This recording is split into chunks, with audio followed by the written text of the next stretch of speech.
Now, the head of African football, Ahmad Ahmad, has been banned from football for 5 years by FIFA following an ethics investigation by World Soccer's governing body.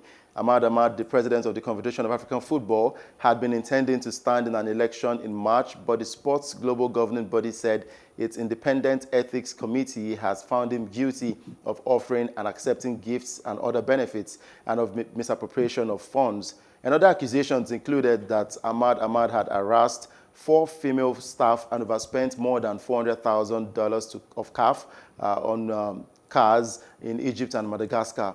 Now, looking at this ban from FIFA on Ahmad Ahmad, what will be the effect of it on African football?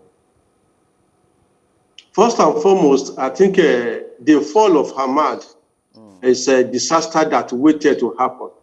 It's always been there that his fall was imminent. As far back as last year, when he was briefly arrested by the gendarmes in France. Yeah. So that was an indication that there is a lot happening and that he was just a dead man walking in the streets. So be that as it may, the simple logic of the decision by the CAF Ethics Committee is this. Ahmad Ahmad ceases to be the president of Football Confederation in Africa. Ahmad Ahmad cannot for the election next year, so there's no re-election for him. In short, he is the first one-term president that CAF had since CAF was founded in 1957. So, and that's, it's not good for him, and it also shows that what happened in 2017 was just a revolution whereby everybody just teamed up to see off Ayato, and after that, we all now come back with our individual differences, and that he has really shown because his cup was really overfull. True. Now, what happens next? Because 5 years is a long time. So does this mean that there's going to be a new president? Because FIFA will not outrightly say that he has been fired from being the president of CAF. So this means that does this mean there will be a new president of the Confederation of African Football? It means he's been fired as, okay. I mean, the simple is very simple. He's been fired as the CAF president.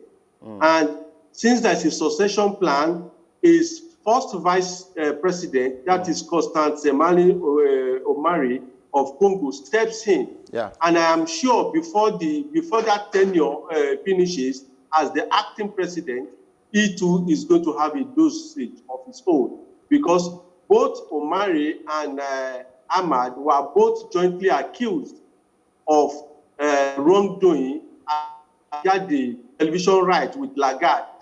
The television, something was done in such a way that it favored the company, the TV company, more than it favored CAF. So, and that FIFA had found very, very wrong. So he too is under investigation, and the outcome may likely come on or before March 12th, when the election will hold. Anyway, Selemani is not a candidate for that election.